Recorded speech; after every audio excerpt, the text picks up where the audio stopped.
जब अमेरिका अफ़गानिस्तान में 20 साल तक बारूद बरसाता रहा, उस वक्त भी औरिया मकबूल जान जैसों की क़यादत में पाकिस्तानी मीडिया पर हमें ये पट्टियाँ पढ़ाई जाती रहीं, अखबारों में कॉलम लिखे जाते रहे कि अमेरिका की मईशत का भट्टा बैठ चुका है।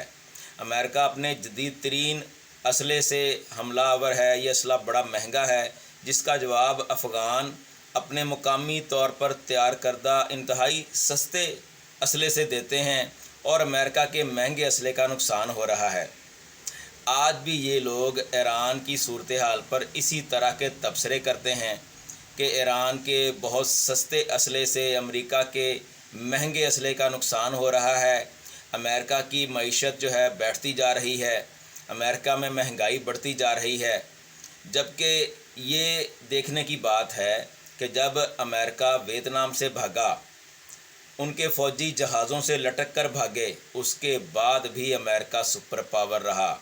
अफ़गानिस्तान से तो कल की बात है अमेरिका वाले किस तरह भागे, लेकिन अमेरिका उसके बाद भी सुपर पावर रहा। इसी तरह आलम इस्लाम का एक के बाद एक मुल्क ये लोग तबाह करवाते रहेंगे और नारे मारते रहेंगे कि फ़लाँ मुल्क डट गया, अमेरिका तबाह हो गया, अमेरिका की इकॉनमी का भट्टा बैठ गया। और औरिया मकबूल जान जैसे लोग कॉलम लिख लिख कर सफ़े स्याह करते रहेंगे, लेकिन अवाम को सच नहीं बताएंगे कि एक और आलम इस्लाम का मुल्क तबाह बर्बाद हो गया और अमेरिका वैसे का वैसा सुपर पावर के स्टेटस पर मौजूद है। ये लोग यूट्यूब के थंबनेल्स पर अपनी ही एक दुनिया बसाए हुए हैं, अवाम को झूठ पे लगाया हुआ है। अमेरिका ना कल टूटा था वियतनाम से भागने पर, ना वो अफ़गानिस्तान से भागने पर कमज़ोर हुआ, ना उसकी मईशत ख़त्म हुई, ना उसके हथियार ख़त्म हुए। वो आज भी चाइना के साथ अरबों डॉलर की डील करता है। उसका असला जंग के दौरान भी बिकता रहा, जंग के बाद भी बिक रहा है।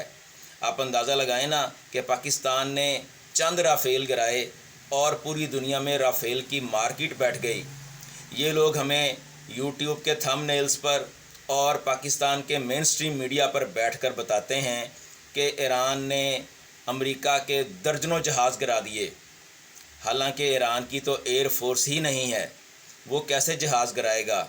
लेकिन अगर एक लम्हे के लिए मान लिया जाए कि वो जहाज़ जो हादसात में तबाह हुए, कुवैत के डिफेंस सिस्टम से तबाह हुए, वो ईरान ने ही तबाह किए थे, तो जो दर्जनों जहाज़ गिर गए, उन्हीं जहाज़ों को तुर्की लेने में इतनी दिलचस्पी का इजहार क्यों कर रहा है और एक मजबूत डील का ख्वाहिशमंद है कि उसे वो जहाज़ मिल जाएं।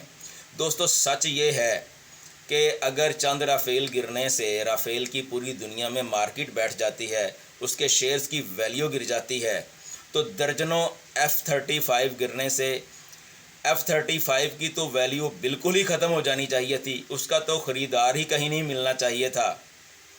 असल में हकीकत कुछ और है और पाकिस्तानी मीडिया और पाकिस्तानी यूट्यूबरों की दुनिया कुछ और ही है।